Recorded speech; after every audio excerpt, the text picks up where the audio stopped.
Picture this, a civilization thousands of years ago without the luxury of engines, cranes, or even modern roads, somehow manages to move stones as heavy as a fully loaded jumbo jet, carving their path into history. How did they do it? Did they harness techniques that we've long forgotten? Or could there be even more mysterious forces at play? Throughout history, ancient societies accomplished feats of transportation so astonishing that they continue to baffle scientists, engineers, and historians to this day. From colossal statues traversing treacherous terrain to precision-engineered roads that have outlasted empires, the ingenuity and ambition of our ancestors challenge everything we think we know about progress. In this video, we will uncover 20 of the most intriguing and unsolved mysteries of ancient transportation. By the end, you might just question how much we truly understand about the capabilities of the ancient world. Stay with us as we unravel these enigmas one by one and dive into the depths of humanity's most astonishing achievements. Now turning to the first enigma on our journey, let us begin with one of the most iconic mysteries of ancient transportation, the Great Pyramids of Giza. These towering monuments in the Egyptian desert have stood for over 4,000 years, yet the method by which they were constructed and the immense limestone blocks were transported remains an open question. Each block, weighing as much as 2 to 3 tons, had to be moved across miles of rugged terrain without the aid of modern machinery. Did ancient Egyptians use sledges, as some believe, dragging the stones across sand possibly wetted to reduce friction? Or were rollers and other tools employed to enable smoother transportation? One recent theory suggests that water might have been strategically used to create a lubricated surface for the sledges, allowing for easier movement. While these ideas offer fascinating possibilities, none fully explain the sheer scale and precision of this undertaking. The logistics alone, with millions of blocks needing perfect placement, challenge our understanding of what was achievable in an age without cranes or engines. Were these incredible feats the result of advanced techniques lost to history, or is there something even more extraordinary at play? As we marvel at the Great Pyramids, it becomes clear that their creation is a testament to human ingenuity. But they are also a reminder of how much we still have to uncover about the transportation methods of the ancient world. As the next challenge unfolds, let us journey forward to explore the Roman roads network, a marvel of engineering that continues to inspire awe and curiosity. Stretching across vast territories of the Roman Empire, these roads were not only fundamental for communication and trade, but have also stood the test of time like no other. Crafted with such precision and durability, many Roman roads remain intact after thousands of years, raising questions about the techniques employed in their construction. How did the Romans, armed with only the tools of their time, achieve such extraordinary feats? These roads were often built in meticulous layers with a foundation of crushed stones, a middle layer of compacted gravel, and a top surface of tightly fitting stone slabs, creating a structure designed to withstand extensive use and extreme weather. Remarkably, they spanned mountains, crossed rivers, and connected far-flung regions of the empire with an efficiency that modern engineers still admire. Did the Romans possess a secret technology, or was it their unparalleled organizational skill and manpower that brought these masterpieces to life? What further mystifies researchers is how this vast network was not only built with incredible precision, but also maintained across such a sprawling empire.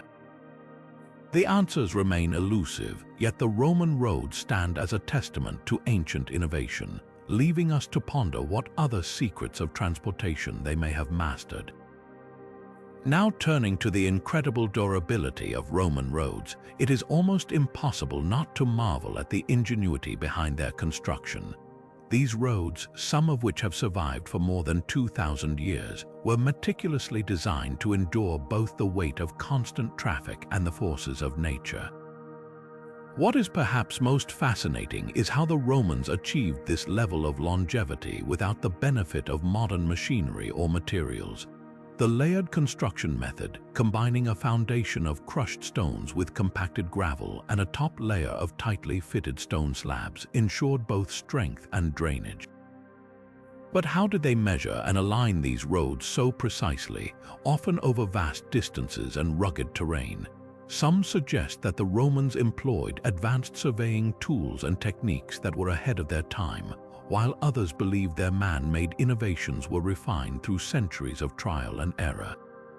Even more astounding is how this immense network, stretching for tens of thousands of miles, was not only built but maintained with such consistency across their sprawling empire. Did they have specialized teams solely dedicated to road upkeep, or was it a shared responsibility among local communities? While we may not have all the answers, one thing is clear. The Roman roads were more than just pathways, they were lifelines connecting an empire, a symbol of ancient precision, and a legacy that still underpins modern infrastructure. Moving forward, we arrive at the vast and mysterious Nazca Lines in Peru, an archaeological wonder that has left historians and researchers with more questions than answers. These massive geoglyphs, etched into the arid desert floor, span hundreds of feet and depict a range of intricate designs, including animals, plants, and geometric shapes. But among the most intriguing aspects of the Nazca Lines is the theory that they may have served as ancient transportation paths. Could these lines have been part of an elaborate network of routes used for ceremonial pilgrimages or trade? Some scholars suggest that the straight lines might have acted as markers, guiding travelers across the expansive and barren landscape. Others speculate they could have had a ritualistic purpose, with pathways symbolizing spiritual journeys or connections to celestial phenomena. Adding to the enigma is the sheer scale and precision of the designs, which seem almost impossible to achieve without an aerial perspective.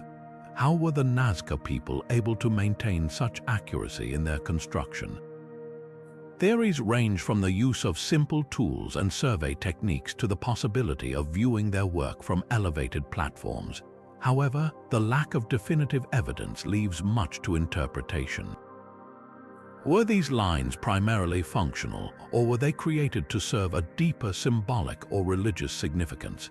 The Nazca Lines continue to captivate the imagination, standing as a testament to the ingenuity of an ancient culture while leaving us to ponder their true purpose. Now turning to the ancient site of Baalbek in Lebanon, we encounter one of the most perplexing transportation mysteries of the ancient world. This archaeological marvel is home to some of the largest carved stones ever used in construction, including the staggering Stone of the Pregnant Woman, which weighs an estimated 1,000 tons. The logistics of moving such massive stones, let alone raising them into place, remain a source of ongoing debate among experts. How could an ancient civilization lacking modern machinery achieve such a feat? One prevailing theory suggests the use of massive earthen ramps, which may have allowed workers to drag the stones into position using an incredible amount of manpower and potentially lubricated pathways to ease the friction. Another hypothesis involves advanced pulley systems combined with wooden rollers or sledges, techniques that would have required a high level of coordination and engineering expertise. However, these explanations still fall short of fully accounting for the immense weight involved and the precision with which the stones were positioned. Adding to the intrigue are the speculative theories, which range from the possibility of lost ancient technologies to the ever-controversial idea of extraterrestrial assistance. While these notions may seem far-fetched, they underscore just how baffling the logistics of Baalbek's megalithic construction remain. Were these stones moved using methods that have since been forgotten, or did the people of Baalbek possess a level of ingenuity that still escapes our understanding? Whatever the truth may be, Baalbek's giant stones stand as a monument to the extraordinary capabilities of ancient engineers, sparking endless curiosity and inspiring new questions with each discovery. Moving forward, we arrive at the lush landscapes of Costa Rica, where another astounding mystery awaits: the perfectly round stone spheres widely scattered across the region. Known locally as Los Bolas, these enigmatic artifacts vary in size, with some small enough to hold in your hands while others weigh several tons. Their near-perfect spherical shapes continue to astonish researchers, as crafting such precision without advanced tools or machinery would have been an incredible undertaking for the ancient peoples of this region. Yet, the mystery does not end with their shaping. How exactly were these massive stones transported, often over considerable distances, through challenging terrain that ranges from dense rainforests to rugged riversides? Theories abound, from the use of wooden rollers and sledges to teams of workers pulling these objects on pathways carved into the earth. However, none of these explanations fully address the precision and scale of the undertaking. Equally puzzling is the purpose these spheres may have served. Some believe they were markers of territorial boundaries or paths, perhaps guiding ancient travelers or denoting sacred spaces. Others propose that they symbolized celestial bodies, representing a sophisticated understanding of astronomy. And then there are those who suggest they were purely ornamental, showcasing the artistic and technical skills of the culture that created them. Yet, with limited written records left by the creators of these spheres believed to be the Dikwis people, their true purpose remains an enigma. Were these objects a testament to engineering innovation, a spiritual symbol, or perhaps a combination of both? As we continue to explore the mysterious past, Costa Rica's stone spheres remind us of the ingenuity and creativity of ancient societies, raising questions about what other marvels may still lie undiscovered in the heart of Central America. With the next phase of the journey in sight, we now turn our attention to the remote island of Rapa Nui, better known as Easter Island. Here, an enduring mystery looms in the form of the massive moai statues that dot the island's landscape. These towering figures, carved from volcanic rock, can weigh up to 80 tons and stand over 30 feet tall, a feat of craftsmanship that alone is astonishing. But the real puzzle lies in how the Rapa Nui people managed to transport these colossal statues from the quarry where they were carved to their final resting places, some of which are as far as 11 miles away. Without the aid of wheels or modern machinery, what methods could they possibly have used? One popular theory is that wooden sledges or rollers were employed, with large teams hauling the moai over the island's uneven terrain. Another suggests that ropes were used to tilt and rock the statues forward in a painstaking process, inch by inch. And then there's the most fascinating hypothesis of all, the notion that the moai walked. According to this idea, the statues could have been maneuvered into a walking motion using ropes and coordinated efforts, a technique that modern experiments have attempted to recreate with some success. However, each theory raises further questions. If wooden sledges or rollers were used, where did the necessary wood come from, given the island's limited natural resources? If the statues were walked, how did the Rapa Nui ensure they remained balanced, avoiding damage along the journey? And why did they choose to erect these figures in such specific orientations, facing inland as if guarding their people? Equally intriguing is the spiritual and cultural significance of the moai. Some believe these statues represent deified ancestors, their placement and design holding deep ceremonial importance. Others propose they were symbols of power and status, showcasing the achievements of competing clans. Regardless of the purpose, the sheer determination and ingenuity required to create and move these monuments showcase the resilience of the Rapa Nui people. Yet, much like the moai themselves, the answers remain firmly rooted in mystery, reminding us how little we still know about the engineering brilliance of ancient cultures. As we ponder these questions, it is impossible not to marvel at the harmony of art, innovation, and endurance that these statues represent. Moving forward, we delve into another architectural wonder, the ancient Indian temples, where the transportation of immense stones defies both logic and explanation. As the next challenge unfolds, we journey to the heart of India, where the grandeur of ancient temples like the Brihadiswara temple leaves us in awe. Standing as a testament to the architectural and engineering brilliance of the Chola dynasty, this temple, built over 1,000 years ago, poses one of history's most enigmatic transportation puzzles. At its pinnacle sits a single stone weighing an estimated 80 tons, a feat of engineering that continues to baffle experts. This stone, like many others used in the temple's construction, was transported from quarries located miles away across rivers, forests, and rugged terrain. But how did the builders, with no modern machinery, achieve such a monumental task? One compelling theory suggests the use of an inclined plane or an earthen ramp that stretched for several miles, allowing workers to drag the stone to the temple's summit gradually. The sheer scale of such an operation would have required meticulous planning, a massive labor force, and unparalleled coordination. Another hypothesis proposes the use of log rollers and sledges, leveraging the principles of friction and leverage to move these immense stones. Yet questions linger. If ramps were used, how were they constructed and later dismantled without leaving a notable trace? If log rollers played a role, where did the abundant supply of wood come from? And how did the workers ensure the logs didn't fracture under the tremendous weight? Cultural and spiritual incentives might have played a significant role in motivating such extraordinary efforts. These stones were not merely building materials, they were imbued with sacred significance, each one symbolizing devotion, unity, and the divine. The precision with which they were placed, fitting seamlessly without mortar, speaks to the advanced understanding of engineering and craftsmanship possessed by the builders. Equally fascinating is the question of how these techniques were developed and passed down through generations.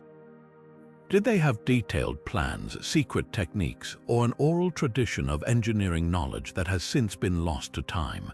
As we stand in the shadow of the Brihadiswara temple, marveling at its towering beauty, the ingenuity behind its construction reminds us that ancient civilizations were far more resourceful and innovative than we often give them credit for. The temple stones echo tales of perseverance, faith, and a deep connection to the divine, leaving us with a profound sense of wonder. With these mysteries still lingering, we now set our sights on yet another breathtaking marvel of ancient engineering, the Incan stone walls of Sacsayhuaman, where the precision and transportation of colossal stones continue to defy explanation. As the next phase of the journey comes into view, we find ourselves transported to the highlands of Peru, where the Incan fortress of Sacsayhuaman stands as a testament to human ingenuity and ambition. This ancient structure is renowned for its colossal stone walls, some of which feature individual stones weighing over 100 tons. What makes these walls truly remarkable is not just their size, but the astonishing precision with which the stones were cut and fitted together. These massive blocks interlock so perfectly that even a sheet of paper cannot fit between them. What tools or techniques allowed for such masterful craftsmanship remains one of the great mysteries of ancient engineering. One widely discussed theory involves the use of rudimentary stone tools combined with an almost incomprehensible level of patience and skill. The Incas may have repeatedly hammered the stones to shape them, using smaller rocks as tools until they achieved the perfect fit. However, skeptics question whether such methods could account for the level of precision observed. Another possibility suggests the use of molds or templates to guide the shaping process, though direct evidence for this remains elusive. Equally puzzling is the question of transportation. The stones were sourced from quarries located miles away across challenging Andean terrain. Without the use of wheeled carts, which were absent in Incan culture, how were these enormous stones hauled to the site? Some believe the Incas used a combination of sledges, ropes, and manpower to drag the stones, but the logistics of coordinating such efforts over steep and uneven landscapes continue to baffle experts. Could it be that they employed techniques or principles that have been lost to history? perhaps they harnessed a deeper understanding of physics and engineering than we currently give them credit for. Beyond the physical challenges lies a deeper cultural and spiritual context. The Inca revered stones as sacred, and their placement in structures like Sacsayhuaman likely held immense ceremonial significance. Each stone may have been imbued with spiritual meaning, symbolizing their connection to nature, the cosmos, and their deities. This reverence could have inspired the extraordinary dedication required to transport and arrange them with such care. As we stand before these imposing walls, the monumental effort behind their creation becomes apparent, but the true methods and motivations remain shrouded in mystery. The story of Sacsayhuaman challenges our understanding of what ancient civilizations were capable of achieving. With these questions lingering in our minds, we now turn our attention to the next chapter of our exploration, where the Vikings' innovative shipbuilding and transport techniques reveal another layer of ancient ingenuity. With the next phase of the journey in sight, we venture into the rugged landscapes and icy waters of Scandinavia, where the Vikings carved their place in history as master shipbuilders and fearless seafarers. Known for their iconic longships, these vessels were not only swift and durable, but also perfectly designed for both oceanic voyages and navigating shallow rivers. However, what truly sets the Vikings apart is their ingenious ability to transport these heavy ships over land during what are known as portages. Imagine the challenge of moving a 30-meter wooden vessel weighing several tons across uneven terrain without the use of modern machinery. How did they accomplish such a feat? One widely held theory suggests the use of wooden rollers or sledges, which would have allowed the ships to glide over the ground with the help of coordinated manpower. Some researchers propose that lubricants such as animal fat might have been applied to reduce friction and make the task more manageable. Another intriguing possibility involves the construction of temporary tracks or pathways, which would have given the ships a smoother route across challenging landscapes.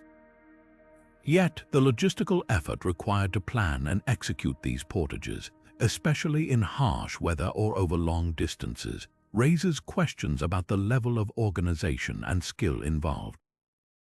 Beyond the physical act of transporting ships, the Vikings' extraordinary navigational abilities add another layer of intrigue.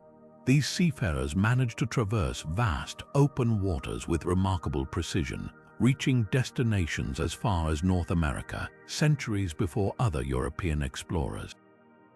How did they achieve this without modern tools like compasses or maps? Some experts believe they relied on a combination of environmental clues, such as the position of the sun and stars, the behavior of birds, and even wave patterns.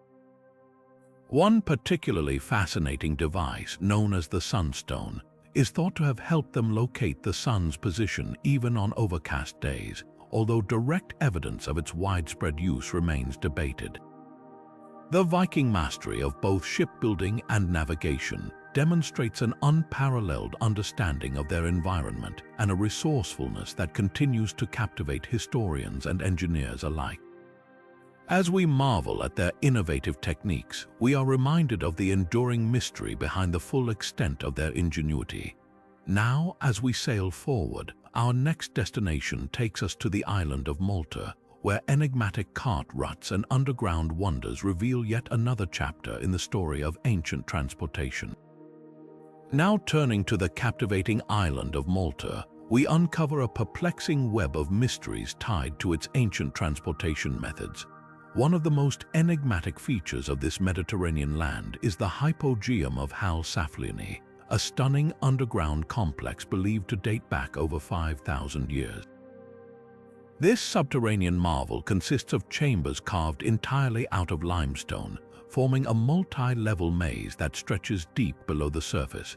While its purpose may have been ceremonial or funerary, the logistical puzzle of its construction remains a fascinating enigma.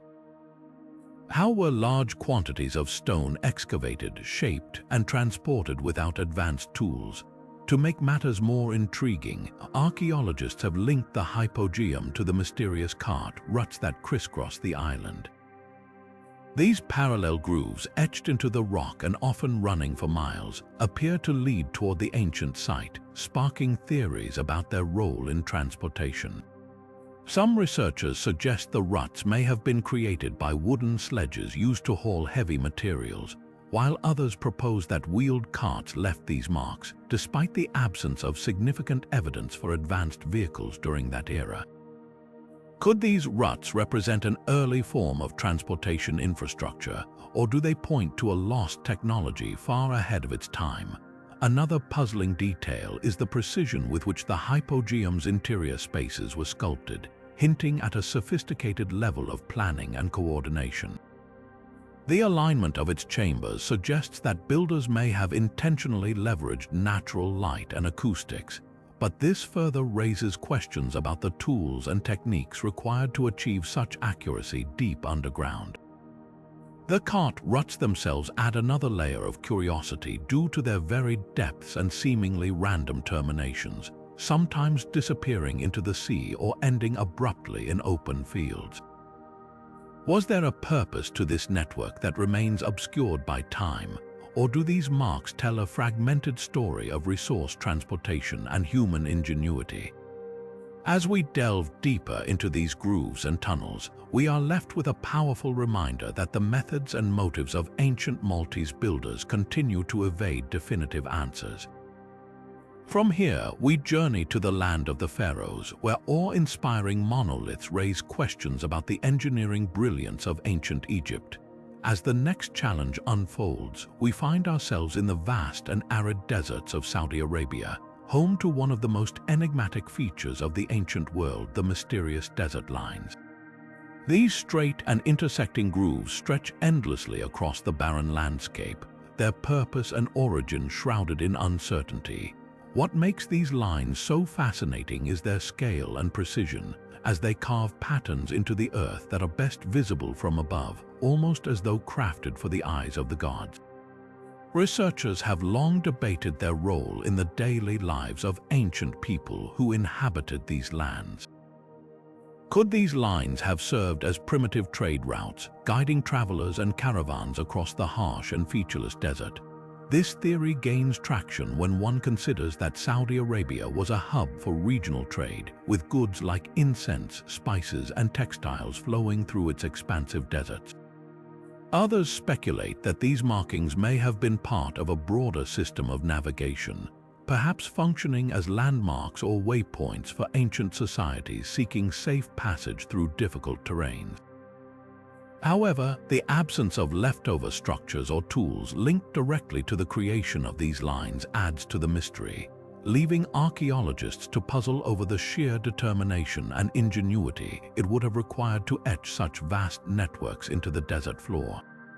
Another intriguing possibility is that these lines might not have been purely functional, but also held ceremonial or symbolic significance, representing boundaries or ritual pathways for ancient communities. The truth remains tantalizingly out of reach, as these desert lines, much like the societies that may have created them, have been eroded by the relentless passage of time. Yet they remain, whispering secrets of a bygone era and leaving us to wonder how this ancient choreography of lines might connect to human resilience and adaptation in one of the planet's toughest environments. With this captivating puzzle lingering in our minds, we now venture to ancient Egypt, where towering obelisks raise equally enduring questions about transportation techniques that defy belief. Now turning to the land of pyramids and pharaohs, we arrive at ancient Egypt, where the towering obelisks stand as enduring symbols of ingenuity and power. These monumental pillars, often carved from a single block of granite, reach incredible heights and weigh hundreds of tons, leaving us to marvel at how such monumental tasks were achieved with the limited tools of the time. One of the most fascinating examples is the unfinished obelisk in Aswan, a colossal structure weighing an estimated 1,200 tons that offers a rare glimpse into the ancient quarrying and carving process. Its presence allows us to see the intricate methods used by the Egyptians to shape and prepare these massive stones, with workers using pounders made of harder rocks to meticulously extract the obelisks from the bedrock. But the true mystery begins after the carving was complete. How were these massive structures transported hundreds of miles to their final destinations? Some theories suggest the use of sledges dragged across the desert sands, lubricated with water to reduce friction, a method that has been partially supported by archaeological evidence and modern experiments. Yet, the logistics of coordinating such an operation with thousands of workers over significant distances boggle the mind. Additionally, moving these monumental stones across the Nile River presents another layer of complexity. Did the ancient Egyptians construct massive barges specifically designed to bear the weight of an obelisk, navigating treacherous waters with impeccable precision? And once at their destination, how did they manage to lift them upright to their towering heights without the machinery we rely on today? Some scholars have speculated about the use of intricate ramp systems, leveraging the power of inclined planes to gradually hoist the obelisks into place. Others argue for more advanced, though now lost, engineering techniques that hint at a level of ingenuity we are yet to fully comprehend. These obelisks, often adorned with hieroglyphs celebrating the achievements of their rulers, were not merely architectural marvels but also carried deep symbolic significance. Standing as eternal markers of divine power and connection to the gods, they were likely worth every ounce of effort invested in their creation and transportation. Yet, as we stand before these towering giants today, we are left in awe of the sheer determination, creativity, and resilience of the civilization that brought them to life. With the shadows of these magnificent obelisks stretching across the sands of time, we now journey to the ancient lands of Britain, where the monumental trilithons of Stonehenge raise equally profound mysteries about transportation and purpose. As the next chapter unfolds, we find ourselves among the rolling green hills of Wiltshire, England, where the iconic Stonehenge stands as an enduring puzzle of human ingenuity. This prehistoric monument, with its towering trilithons and meticulously arranged stones, has captured imaginations for centuries, but perhaps the greatest enigma lies not in why it was built, but in how its massive stones were transported and assembled with such precision. The larger stones, known as sarcens, weigh up to 25 tons each and are believed to have been transported from a site roughly 20 miles away. While this feat alone is impressive, the smaller, yet equally significant bluestones present an even greater mystery. These stones originated over 150 miles away in the Preseli Hills of Wales. Without modern machinery, how did Neolithic builders achieve such an extraordinary task? One prevailing theory suggests the use of wooden sledges with teams of people pulling the stones over land. Some researchers propose that large logs were placed beneath the sledges, rolling them forward with laborious effort. Another possibility involves waterways. Rivers and streams may have served as natural highways, allowing the stones to be floated part of the way on rafts or boats designed to withstand immense weight. Modern experiments have shown that such methods, while challenging, might have been feasible with coordinated labor and ingenuity. Yet, the sheer scale of this operation, the tools, the manpower, and the knowledge required continues to astound and perplex historians. Once the stones arrived at the site, they still needed to be positioned with remarkable accuracy. How were these multi-ton structures lifted and placed without cranes or advanced lifting equipment? Some suggest the builders constructed earthen ramps, incrementally raising the stones by adding layers of soil and then removing it once the stones were upright. Others theorize the use of counterweights and rudimentary pulleys, though no definitive evidence has yet been uncovered. Beyond their transportation and placement, the alignment of the stones reveals an astonishing understanding of astronomy and geometry. Positioned to mark solstices and other celestial events, Stonehenge is not merely a testament to physical strength but also to intellectual prowess. What motivated this monumental effort? Was Stonehenge a ceremonial site, a place of healing, or perhaps an ancient observatory connecting humanity to the cosmos? The answers remain as elusive as the methods used to construct it. What is clear, however, is that this marvel continues to stand as a testament to the enduring ambition and capability of our ancestors. With the mystery of Stonehenge still echoing through time, we now set our sights on the final frontier of ancient transportation, the Bronze Age, where the intact coffin of the egg-TV'd girl unlocks remarkable insights into mobility and cultural exchange.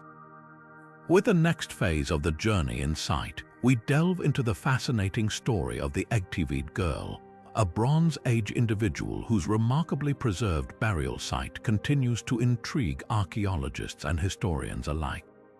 Discovered in Denmark in the early 20th century, her coffin and its accompanying artifacts have sparked significant questions about transportation and cultural practices during her time. Made from a hollowed-out oak trunk, the coffin not only reflects the craftsmanship of the era, but also reveals a stunning level of preservation. The real enigma, however, lies in how this burial, complete with textiles, a woolen skirt, and bronze ornaments, was transported to its final resting place. Theories abound, each offering a glimpse into Bronze Age ingenuity. One possibility is that the coffin was moved using wooden sledges or carts pulled by domesticated animals like oxen. This would have required carefully prepared routes to ensure a smooth journey across uneven terrain. Another theory proposes the use of waterways for transport. Given Denmark's abundant rivers and coastal proximity, it is plausible that the coffin was placed aboard a boat and navigated to the burial site, leveraging the region's natural waterways as efficient transportation routes. Both theories suggest a well-coordinated effort, possibly involving a community working together to honor the individual and ensure her journey into the afterlife. Moreover, the egg-TV'd girl's burial reveals intriguing hints about mobility and trade during the Bronze Age. Scientific analysis of her remains indicates she may have traveled significant distances during her lifetime, with some evidence suggesting she originated from a region far from where she was buried. This raises the possibility that her transportation was not merely about the burial itself, but also reflected broader patterns of cultural exchange and migration. The bronze ornaments and imported materials found with her suggest connections to distant trade networks, indicating that people in the Bronze Age were far more interconnected than we might assume. Her story opens a window into a time when transportation was not merely a means of moving goods or people, but also a profound expression of cultural values and beliefs. As we ponder the effort and care involved in her burial, we are reminded of the deep reverence our ancestors held for life, death, and the journeys that connect them. Moving forward, we turn our attention to the ingenuity of ancient Greek shipbuilders and the challenges of constructing the massive triremes that once ruled the seas.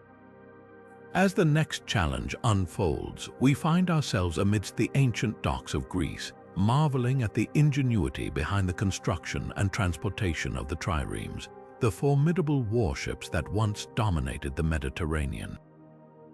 These vessels, designed with 3 tiers of oars and powered by the synchronized effort of over 170 rowers, symbolize the peak of ancient Greek naval engineering. The creation of a trireme required not only remarkable craftsmanship, but also precise planning and coordination, as each component had to fit together flawlessly to ensure speed, agility, and seaworthiness. Ancient Greek shipbuilders were masters of their craft, selecting lightweight yet durable wood like pine and fir to construct the hulls, while using oak for the keels to provide the necessary strength. Each trireme could reach lengths exceeding 100 feet, yet the real marvel lay in the assembly process. Unlike modern shipbuilding techniques, ancient craftsmen lacked the luxury of advanced tools or standardized parts, making the seamless integration of these massive vessels a testament to their expertise. The precise alignment of oar ports, the meticulous shaping of planks to prevent water leakage, and the balancing act required to support 3 levels of rowers highlight the unparalleled skill involved. Once constructed, transporting these colossal ships from inland workshops to coastal waters presented another layer of complexity. Without the use of modern machinery, sliding platforms and wooden rollers lubricated with animal fat may have been employed to move the triremes across land. Such a process would have demanded not only technical know-how but also a coordinated effort by large groups of workers. In cases where the distances were particularly challenging, the Greeks likely utilized their knowledge of pulleys and levers to navigate obstacles, demonstrating their resourceful approach to problem solving. Equally fascinating is the logistical challenge of maintaining and transporting fleets of triremes during military campaigns. These ships, designed for swift and decisive naval battles, often required rapid deployment to distant theaters of war. Historical accounts suggest that Greek naval forces relied on a network of supply hubs and coastal infrastructure to support their maritime operations.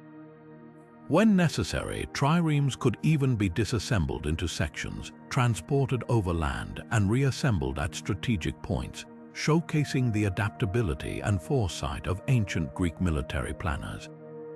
Beyond their engineering and logistical achievements, the triremes also reveal much about the cultural and political priorities of ancient Greece. These ships were not merely tools of warfare but symbols of collective effort, innovation, and civic pride. Their construction and deployment were often funded by wealthy citizens as public contributions to their city-states, reflecting the communal spirit that underpinned much of Greek society. As we admire the ingenuity and determination that brought these magnificent vessels to life, we are reminded of the profound connection between technology and identity in the ancient world. With this insight, we now set sail toward the island of Crete, where the remarkable Minoan civilization left behind breathtaking frescoes that speak to the challenges and triumphs of ancient material transportation. With the next phase of the journey in sight, we arrive on the island of Crete, where the Minoan civilization flourished more than 3,000 years ago, leaving behind stunning frescoes that continue to captivate the modern world. These vibrant artworks, such as the iconic bull-leaping scenes, not only reflect the artistry of the Minoans but also hint at the logistical challenges they overcame to create them. The sheer complexity of these frescoes raises intriguing questions about how the Minoans transported the materials required for their creation across a rugged island terrain. Fresco painting is a technique that demands precision and speed, as pigments are applied directly onto wet plaster. To achieve such vibrant colors and lasting quality, the Minoans needed a steady supply of high-quality pigments, many of which were not locally available. Minerals like lapis lazuli, used to produce deep blues, were likely imported from regions as distant as Afghanistan. The transportation of these materials would have required a sophisticated network of trade routes and partnerships, reinforcing the Minoans' reputation as master traders of the ancient world. Equally impressive is how the Minoans managed to transport the plaster itself, a crucial component of their frescoes. Lime plaster, made by heating limestone, required significant manpower and coordination to produce and move in large quantities. Given the absence of wheeled vehicles on the island, it is likely that they relied on pack animals, sledges, or even human labor to carry these heavy loads across difficult terrain. This process would have been further complicated by the need to keep the plaster fresh and workable, suggesting that the Minoans employed meticulous planning to maintain efficiency. But transportation challenges did not stop at raw materials. Once the materials reached the construction sites, the Minoans faced the task of creating elaborate frescoes on the walls of sprawling palaces like Knossos. This required scaffolding systems and precise measurements to ensure that the artwork fit seamlessly into the architectural space. The placement and orientation of these frescoes also suggest that their creators carefully considered natural light and viewer perspective, adding another layer of complexity to the already daunting process. Beyond their technical achievements, the Minoan frescoes offer a glimpse into the cultural and economic networks that defined their society. The imagery often depicts scenes of marine life, trade, and athletic activities, underscoring the importance of seafaring and commerce in Minoan culture. The transportation of ideas and artistic influences likely flowed alongside the movement of goods, as the Minoans exchanged knowledge with neighboring civilizations, enriching their artistic traditions. As we reflect on the ingenuity and resourcefulness of the Minoans in overcoming these challenges, it becomes clear that their art was as much a product of logistical expertise as it was of creative vision. With this in mind, we now turn our attention to the hidden city of Petra, where ancient caravan routes whisper tales of an extraordinary hub of trade and transportation. With the next phase of the journey in sight, we arrive at the breathtaking lost city of Petra, an architectural and cultural marvel carved directly into the rose-red cliffs of modern-day Jordan. Known as a bustling hub of trade in the ancient world, Petra served as a vital crossroads for caravan routes that connected the Mediterranean to Arabia and beyond. These routes enabled the exchange of goods like spices, textiles, and precious metals. Yet the question of how these vast quantities of materials were transported through Petra's rugged terrain remains a captivating mystery. The city's strategic location, nestled deep within a desert valley, provided natural protection but also presented formidable logistical challenges. The narrow Sik, a winding gorge that serves as the main entrance to Petra, could have posed significant obstacles for large caravans loaded with goods. Scholars theorize that camels, known for their ability to traverse harsh terrains, played a crucial role in moving materials through these tight passages. However, the intricate stone-paved pathways and staircases within the city suggest that additional methods, such as sledges or human porters, might have been used to navigate its steep and uneven slopes. One of Petra's most astonishing features is its monumental architecture, including the iconic treasury and the monastery, both of which were carved directly into the cliffs. The construction of these structures required the transport of tools, scaffolding materials, and substantial amounts of water to support workers in a harsh desert climate. The Nabateans, Petra's ingenious builders, are believed to have developed advanced aqueducts and cisterns to not only supply water to the city, but also to aid in the transportation of building materials. This sophisticated water management system highlights their resourcefulness in overcoming the natural limitations of their environment. Adding to the intrigue is the possibility that Petra's concealed pathways and hidden storage chambers were designed to securely house valuable trade goods. These secretive elements suggest an advanced understanding of logistics and protection, ensuring that goods were not only transported effectively but also safeguarded until their distribution. The Nabateans' mastery of transportation and storage likely contributed to Petra's reputation as one of the most prosperous trade centers of its time. Yet Petra was more than a center for material goods. It was a melting pot of cultural exchange where ideas, art, and technologies flowed alongside trade. The influence of Greek, Roman, and Arabian design elements visible in Petra's architecture speaks to the vibrant connections the Nabateans maintained with neighboring civilizations. This cultural fusion underscores the city's role as not just a physical crossroads, but also an intellectual and artistic one. As we walk through the shadowed alleys and towering facades of Petra, we are left in awe of the Nabateans' unparalleled ability to overcome the challenges of their environment. Their innovations in transportation, water management, and trade logistics allowed this hidden city to shine as a beacon of ingenuity and wealth. With Petra's mysteries still lingering in our minds, we now venture toward the depths of the sea, where ancient shipwrecks and technological wonders await to tell their stories of transportation across the vast oceans. As the next challenge unfolds, we dive into the azure waters near the Greek island of Antikythera, where a sunken shipwreck has captured the imagination of historians and archaeologists alike. Discovered over 100 years ago, this ancient Greek cargo ship dates back more than 2,000 years and offers a fascinating glimpse into maritime transportation during antiquity.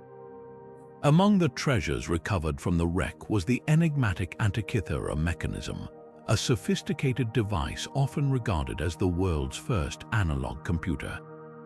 This remarkable find raises intriguing questions about how such advanced technology was transported across the seas in an era long before modern navigation and shipping techniques. The ship itself was an impressive feat of engineering for its time, suggesting that the ancient Greeks possessed extensive knowledge of shipbuilding and oceanic trade routes. Measuring large enough to carry heavy cargo, the vessel was likely constructed with meticulously joined wooden beams, tarred planks, and reinforced frameworks to withstand the volatile Mediterranean waters. But how did the Greeks ensure the safe transport of delicate and highly valuable items, such as the intricate mechanism, alongside bulkier goods like amphorae filled with wine or olive oil? The logistics of balancing fragile precision instruments with essential trade commodities remain a compelling puzzle. Adding to the intrigue is the question of the Antikythera mechanism's purpose and destination. Scholars theorize that it may have been created for astronomical navigation, aiding sailors in plotting their voyages by tracking celestial movements. If true, this device represents not only a technological marvel, but also a vital tool for mastering long-distance transportation across uncharted waters. The presence of such an artifact aboard the ship indicates that ancient Greek sailors might have employed far more advanced methods of navigation and planning than we once believed. Equally mysterious is the route taken by this ill-fated vessel. Analysis of the shipwreck suggests that it was traveling from the eastern Mediterranean, possibly carrying cargo from the bustling trade centers of Rhodes or Alexandria toward mainland Greece or even farther west. This route would have placed the ship at the heart of a sophisticated maritime network that connected distant regions through the exchange of goods, ideas, and technologies. What remains uncertain, however, is whether the ship's crew fully understood the value of their cargo, or if the transport of the Antikythera mechanism was a routine delivery, unnoticed in its significance until centuries later. The shipwreck also offers clues about how ancient sailors overcame the challenges of transporting heavy materials across the sea. Archaeological evidence points to the use of advanced anchoring systems, sturdy cargo holds, and possibly even early forms of ballast to stabilize the vessel during rough waters. Such innovations would have been essential for ensuring that the ship reached its destination safely, especially when navigating treacherous weather conditions and unpredictable currents. These discoveries paint a vivid picture of the ingenuity and resourcefulness of ancient maritime transportation. As we marvel at this underwater time capsule, it becomes clear that the ship and its mysterious mechanism represent far more than a single moment in history. They symbolize the incredible achievements of the ancient Greeks in technology, transportation, and exploration. With the mysteries of the Antikythera shipwreck echoing through the depths, we now set our sights on the monumental Longyu Caves in China, where the secrets of ancient stone transportation await our discovery. Moving forward, we descend into the enigmatic depths of the Longyu Caves in China, a series of massive hand-carved caverns shrouded in mystery. Discovered by local villagers in the late 20th century, these caves are believed to date back more than 2,000 years, yet their origins and purpose remain unknown. What astonishes researchers is the sheer scale of these underground marvels. Each cave spans thousands of square feet, with walls and ceilings adorned with uniform chisel marks that suggest meticulous craftsmanship. But how did ancient builders transport such immense volumes of material out of the caverns with the limited tools available at the time? The process of excavating and removing an estimated 1 million cubic meters of sandstone would have required extraordinary ingenuity and coordination. This raises key questions about the means of transportation. Did the builders employ rudimentary pulleys and carts, or could they have devised a more advanced system entirely lost to history? Additionally, the precision of the excavation suggests a level of planning and execution that implies a highly organized workforce with access to specialized tools and techniques. Yet, no historical records exist to shed light on these methods, leaving us to piece together the logistics of this monumental achievement. Equally puzzling is the purpose of the caves. Some theories propose that they served as storage facilities, perhaps for grain or other essential supplies, while others speculate that they functioned as strategic hideouts or ceremonial spaces. Another possibility is that the caves were part of a transportation network, acting as hubs for the movement and safekeeping of valuable goods. If so, this would imply the existence of a sophisticated infrastructure capable of supporting large-scale logistical operations in ancient China. Adding to the mystery is the remarkable condition of the caves. Despite their age, the walls and floors show minimal signs of erosion or collapse, suggesting that the builders may have employed techniques to reinforce the structures. Such durability points to a deep understanding of engineering and material properties knowledge that seems far ahead of its time. Could these caves be evidence of an advanced civilization whose technological and architectural insights have been lost over the centuries? As we ponder the mysteries of the Longyu Caves, their existence challenges our assumptions about the capabilities of ancient societies. These subterranean marvels stand as a testament to human ingenuity and innovation, raising questions that continue to baffle archaeologists and engineers alike. With this enigmatic chapter etched into the earth, we now turn our gaze skyward to the fabled Hanging Gardens of Babylon, where tales of astonishing feats of transportation and engineering await. With the next phase of the journey in sight, we ascend to the legendary Hanging Gardens of Babylon, a marvel often regarded as one of the 7 wonders of the ancient world. While their very existence remains a subject of debate, ancient texts paint vivid pictures of a cascading paradise of lush greenery, rising tier upon tier in the arid heart of Mesopotamia. If these gardens did exist, the question of how they were constructed and maintained continues to confound historians and engineers alike. The logistics of transporting massive amounts of stone and soil, along with the vast array of plants, trees, and water required for their upkeep, present a puzzle of staggering complexity.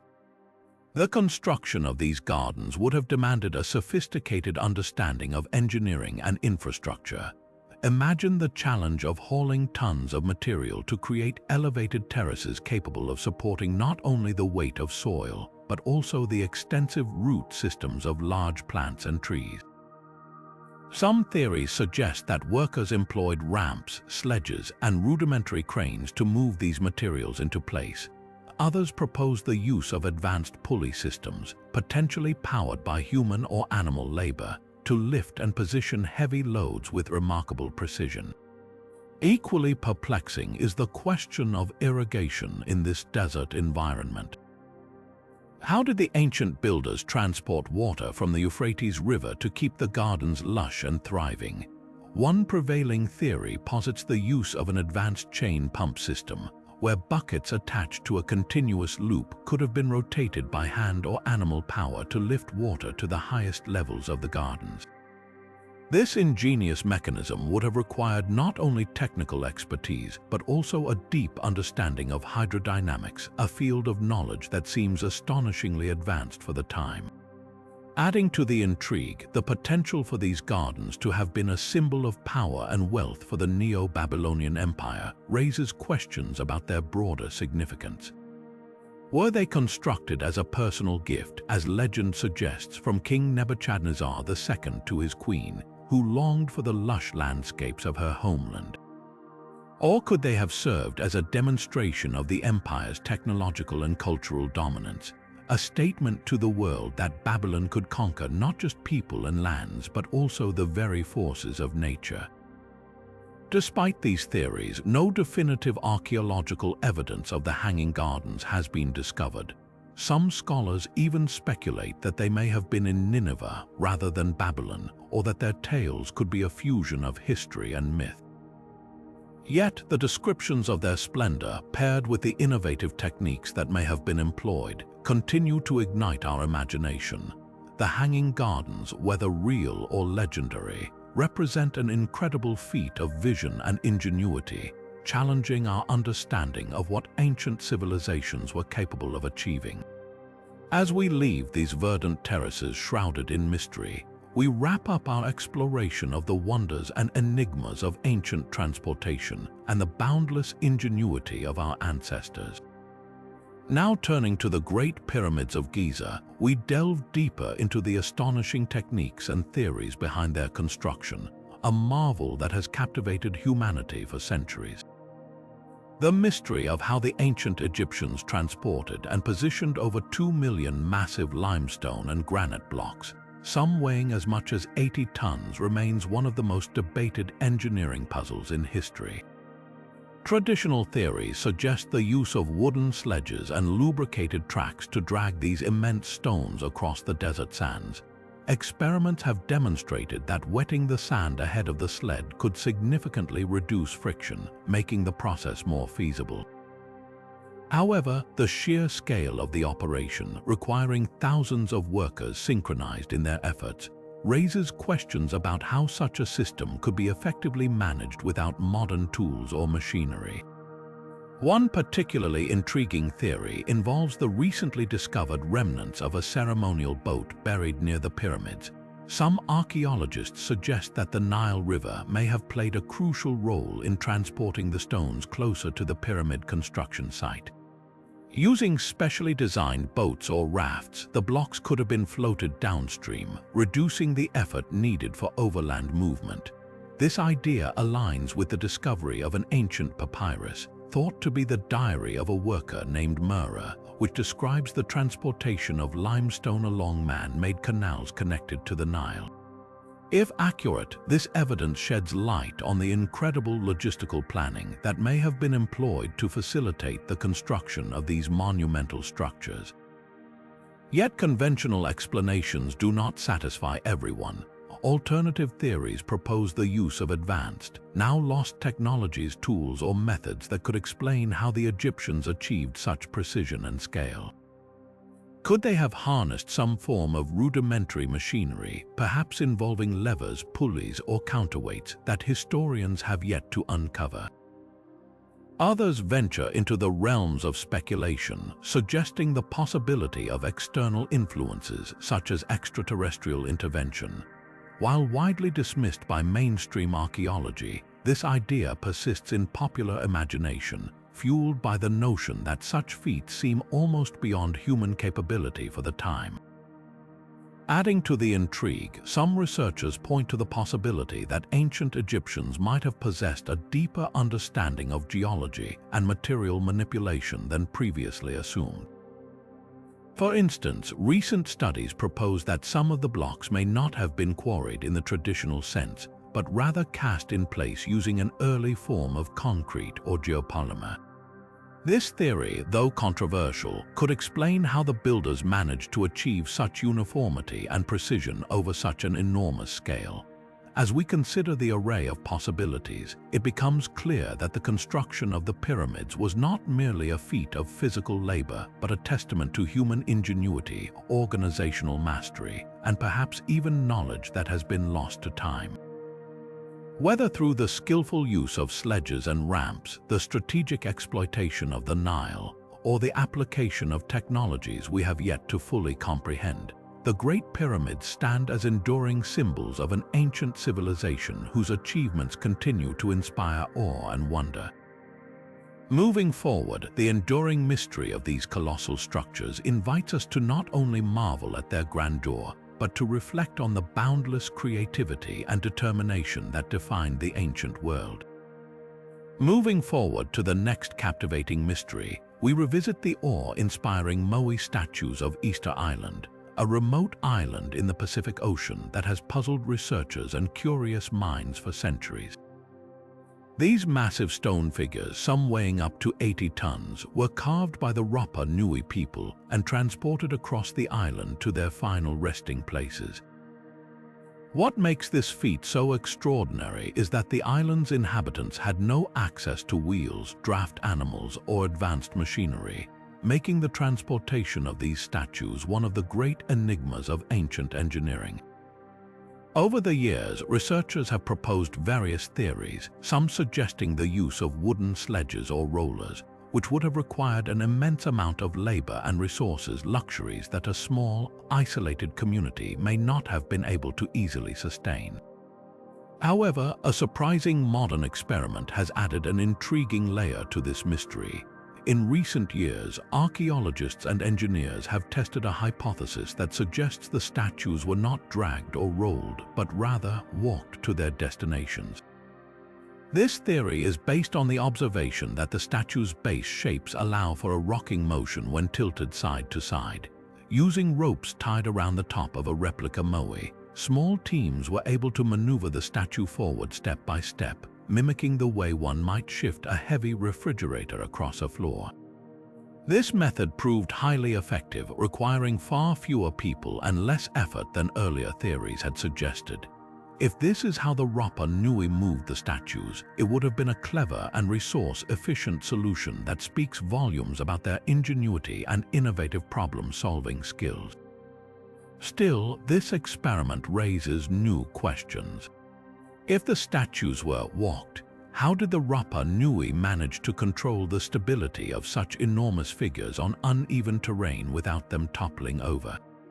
Could they have developed specialized techniques or tools to stabilize and guide the statues during their journey? Or is it possible that variations of these methods were combined with other ingenious approaches now lost to history? Modern experiments and analyses continue to shed light on these possibilities, but a definitive answer remains elusive. Beyond the mechanics of transportation, the moai statues hold deeper cultural and spiritual significance.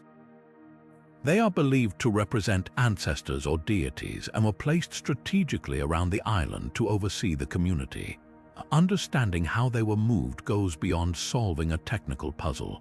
It offers a glimpse into the values, priorities, and determination of the Rapa Nui people.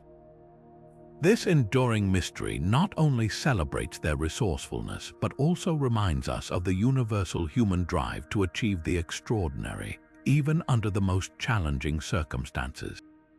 With such remarkable discoveries unfolding, the story of the moai invites us to continue questioning and exploring the limits of human ingenuity as we move forward to uncover the wonders of yet another ancient civilization.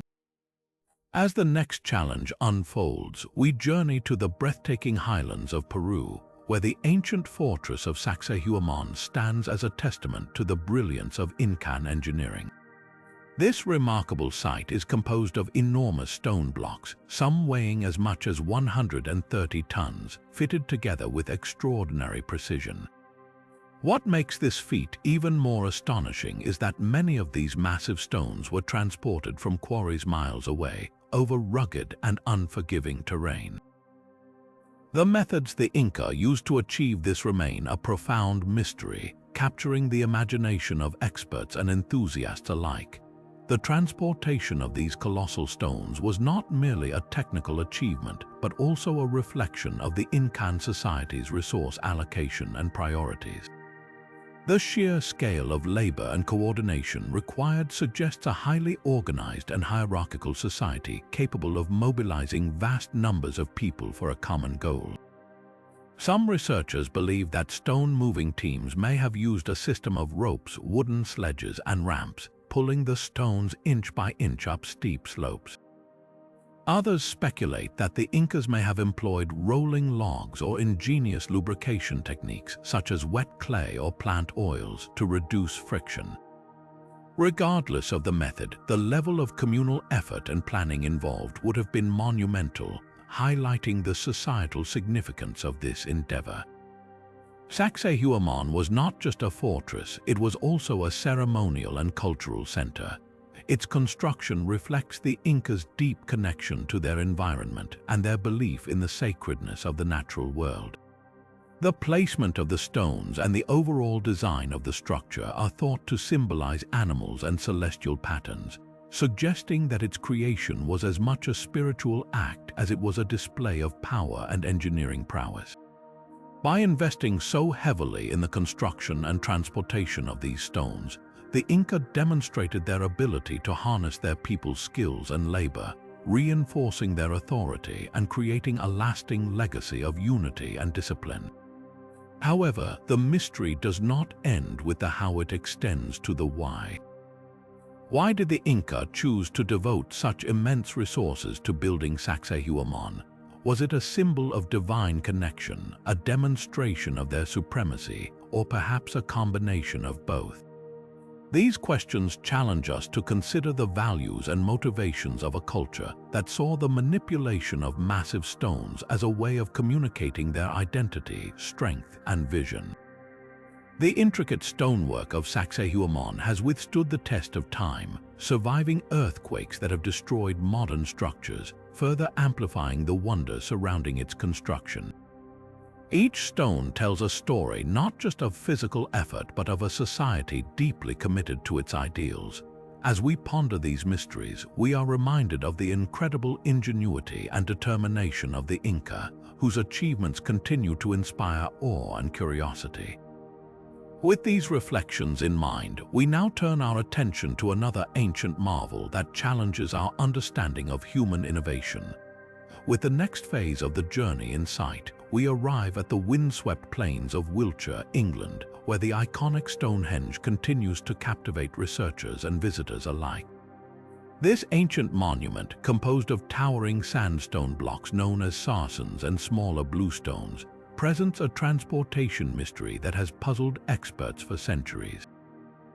The sarcens, weighing as much as 25 tons each, were sourced from about 20 miles away, while the bluestones appear to have originated from the Preseli Hills in Wales, over 150 miles from the monument's location. The question of how Neolithic people transported these massive stones such vast distances without modern tools or machinery remains a subject of intense debate. One prevailing theory suggests that the builders used waterways as part of their transportation strategy, floating the stones on rafts along rivers and then hauling them overland using sledges and ropes. This method would have required remarkable planning, coordination, and an intimate understanding of the landscape. Another possibility is the use of wooden rollers or greased tracks to reduce friction as the stones were moved across uneven terrain. Some researchers even propose that the builders relied on sheer manpower, with hundreds of individuals working in unison to drag the stones inch by inch to their destination. Regardless of the method, the undertaking would have been a monumental test of ingenuity, endurance, and communal effort. Yet the mystery of Stonehenge extends far beyond the how to the why. Why did its builders go to such extraordinary lengths to transport these stones to this specific location? Many scholars believe the site held profound spiritual or cosmological significance. The alignment of Stonehenge with the movements of the sun, particularly during the summer and winter solstices, suggests that it may have functioned as a kind of celestial calendar, enabling its builders to track the changing seasons and organize agricultural activities. Furthermore, the choice of materials appears to have held symbolic importance. The bluestones, for instance, are believed to possess unique acoustic properties and may have been selected for their perceived spiritual or healing qualities. The effort to transport them over such a great distance hints at the deep reverence and meaning these stones likely held for the Neolithic people. Stonehenge may have served as a sacred gathering place, a site for rituals and ceremonies, or even a place of healing, uniting its builders in a shared vision that transcended mere practicality. As we delve deeper into the purpose of Stonehenge, we are reminded that its construction was likely as much about connecting with the cosmos as it was about uniting a community. The effort to build such a structure speaks to the profound relationship its creators had with the natural world and their relentless pursuit of understanding their place within it. Each stone, carefully positioned and meticulously aligned, tells a story of a society driven by faith, purpose, and a desire to leave a legacy of cosmic connection. And so, the mystery lingers not just in the transportation of these stones, but in the ideals and beliefs that inspired their movement. As the sun rises on the next chapter of our journey, we turn to an ancient urban marvel that once thrived in the heart of the desert, a testament to trade, creativity, and the enduring human spirit.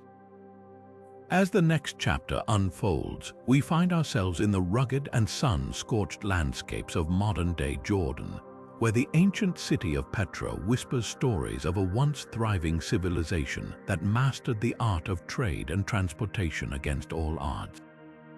Known as the Rose City for its breathtaking rock-carved architecture, Petra was more than a marvel of engineering and artistry.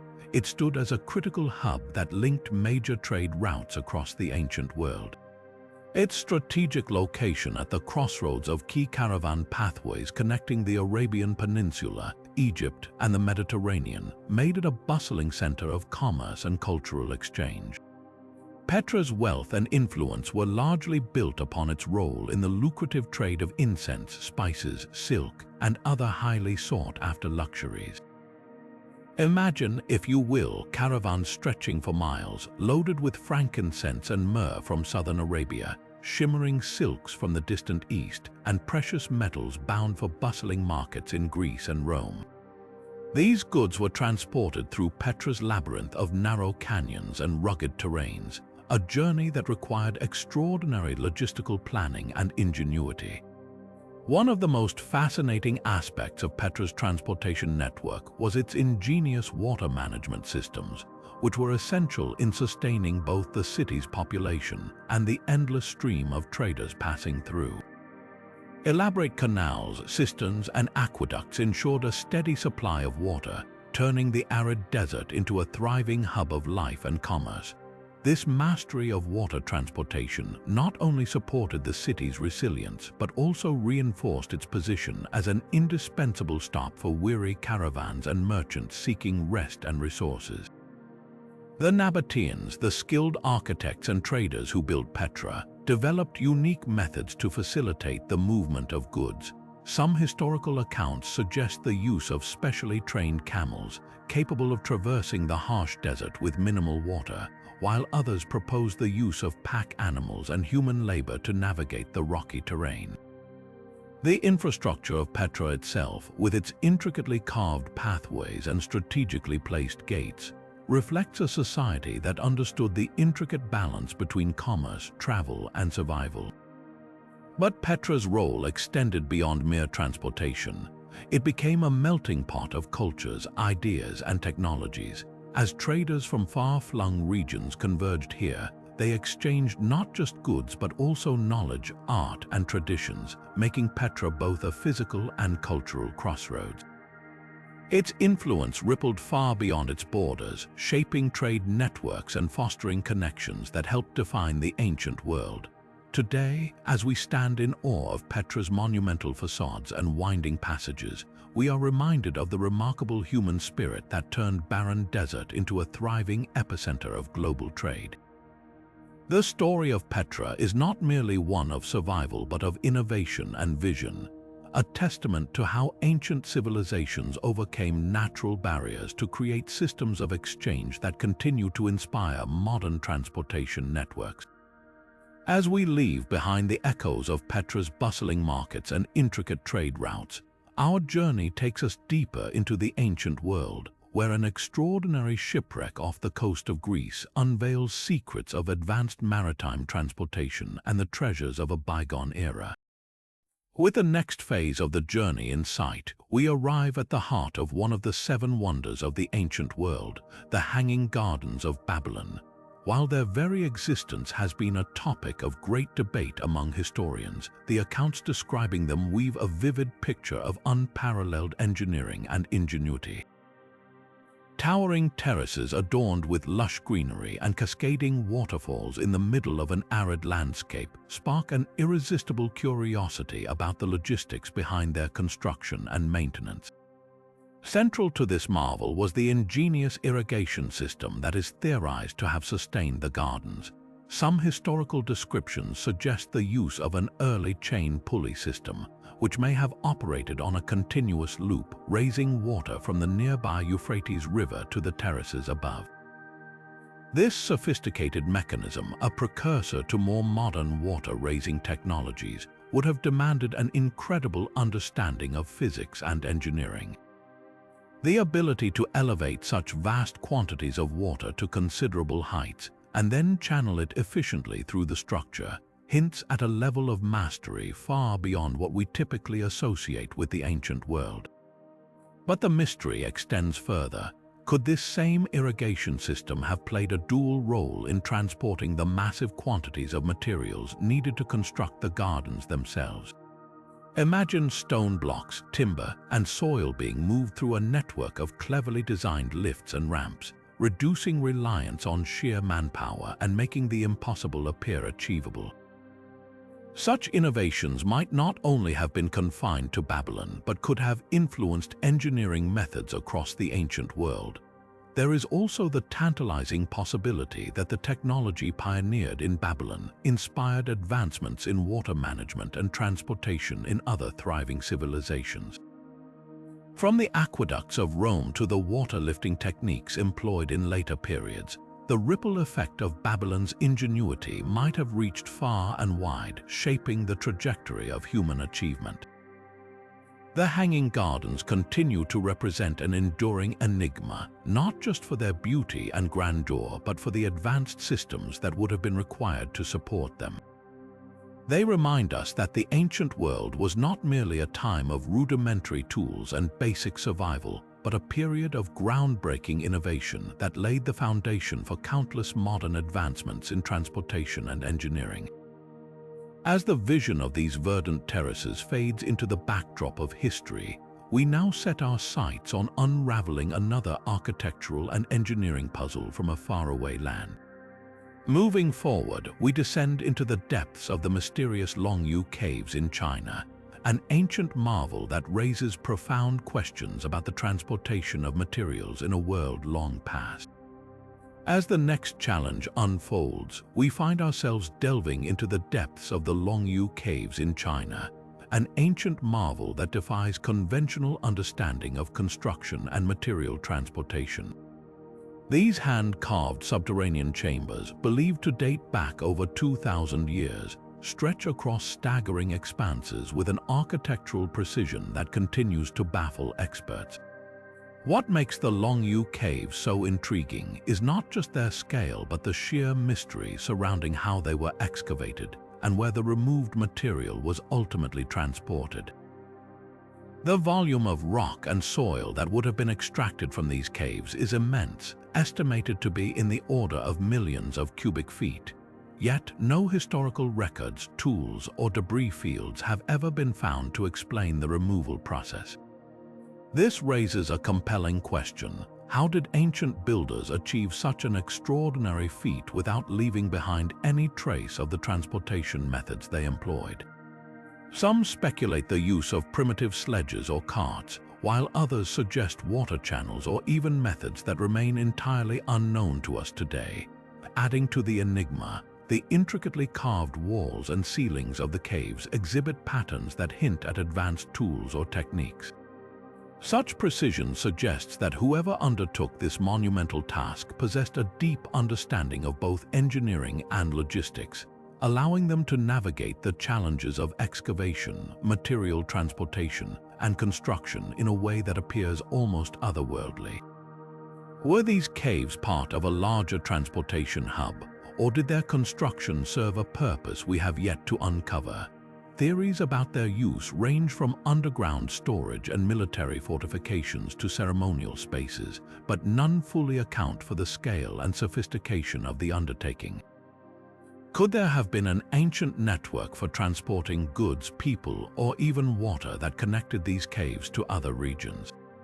And if so, what remnants of this system might still lie undiscovered beneath the surface? The Longyu Caves stand as a testament to the ingenuity and ambition of our ancestors, reminding us once again that the ancient world was far more advanced than we often give it credit for. With these mysteries in mind, we now shift our attention to yet another extraordinary feat of ancient transportation and engineering, one that lies at the intersection of artistry and innovation. As we journey next to the legendary Moai statues of Easter Island, the question of how these massive stone figures were moved across the island takes center stage.